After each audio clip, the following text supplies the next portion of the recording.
Well, it turns out they're right. The clutch is totally extra. Don't worry about the grinding noises. That's part of the experience. The basic premise of floating gears is this. The clutch is completely extra. This transmission doesn't have synchronizers. The purpose of the synchronizers is to match your road speed to your engine RPM.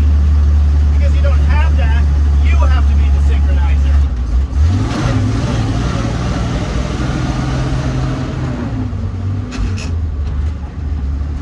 Needless to say, I'm not the most precise at this. Now, upshifting is easy. Unless your entire brain farts while you're trying to do it.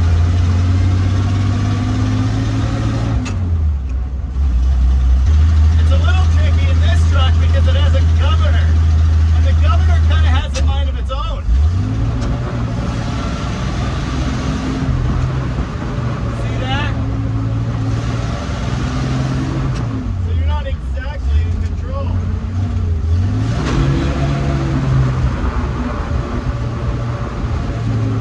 It's above governor ramp, so there you go. Needless to say, there's a bit of a learning curve here. I was banging gears really well the other day, but I didn't have the cameras rolling yet, so there you go. Now I learned to do this from big rig transmission guide videos. Of course, I've never driven one myself. The nice thing about those trucks is they have tachometers. That's like cheating.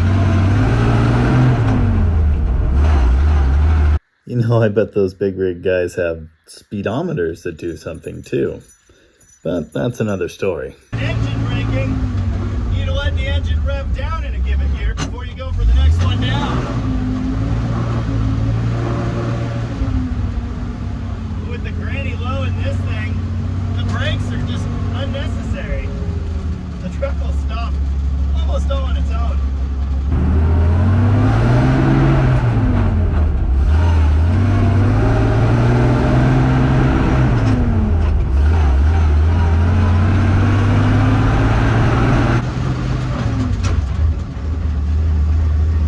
Say a prayer for my transmission. Obviously, I need a lot of practice, but I have to say, it really made this a lot of fun to drive, figuring that out. I'm getting used to the horrible ride, that's fine.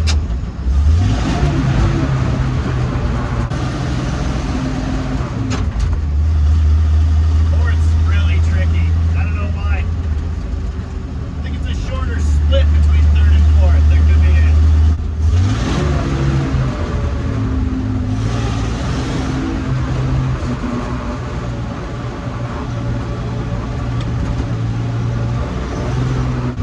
It's just occurred to me I should check the torque on the wheels.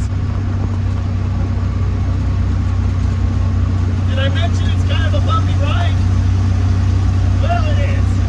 This is the furthest afield this truck has been in like 15 years, or maybe more.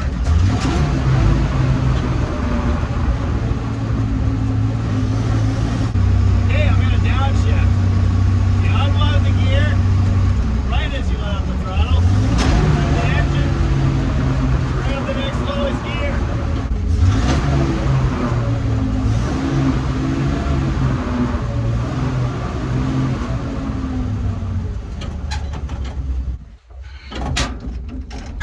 I'm always looking for a seatbelt that's not there.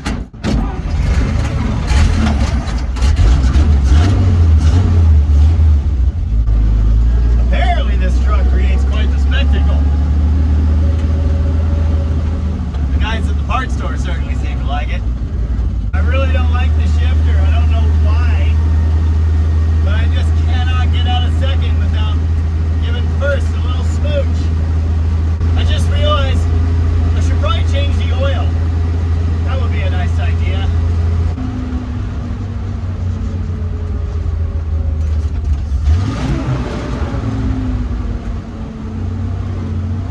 I have not figured out any way to downshift without grinding using the clutch.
easier to drive without the clutch.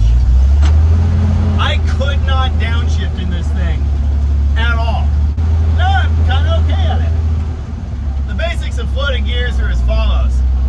Use the clutch to take off, and then forget it's there. Get to the top of your first gear, release the throttle and shift out of that gear in the same instant. Wait for the engine to come down, pop it right into the next gear. You want to do this smoothly. Because I have the camera on, I'm not exactly accomplishing that correctly. You cannot yank out a gear with the load on the engine like so. It won't come out. Tap the throttle, comes right out. Rev the engine to the mean point, and right into gear it goes. If you had a tachometer, this would be a lot easier to time. But of course I don't. Yeah.